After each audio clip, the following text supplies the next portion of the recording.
पण पुरुषांच्या वंध्यत्वाबद्दल बोललं जात नाही, याला कुठे आपली पुरुष प्रधान संस्कृती जी आहे ती कारणीभूत ठरते असं वाटतं?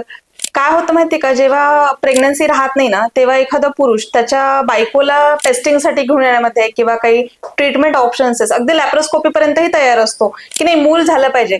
पण जेव्हा असं म्हटलं जातं की तुमचं पण सीम अनालिसिस करणं गरजेचं आहे ना, तेव्हा तो कुठेतरी बिचकतो किंवा त्याला करायचं नसतं. ओके. कारण जर काही असं निघालं तर पुढे काय किंवा समाज काय म्हणेल, हा एक पहिला प्रश्नचिन्ह मला कायम जाणवतो त्या पुरुषाच्या चेहऱ्यावर किंवा मनामध्ये असे चालू असतं. पुरुष वंध्यत्व ह्याच्यातनं आपण तेव्हाच बाहेर पडू शकतो जेव्हा आपण ते जाणून घेऊ आणि त्याच्यावर बोललं जाईल. जसं इन्फर्टिलिटी, मेल इन्फर्टिलिटी काय असतं हे जेव्हा आपण घराघरात बोललं जाऊ किंवा दोन मित्रांमध्ये, दोन भावांमध्ये, वडिलांकडून मुलाला जेव्हा बोललं जाईल ना, तेव्हा कुठेतरी याचा सोशल स्टिग्मा निवळायला मदत होईल.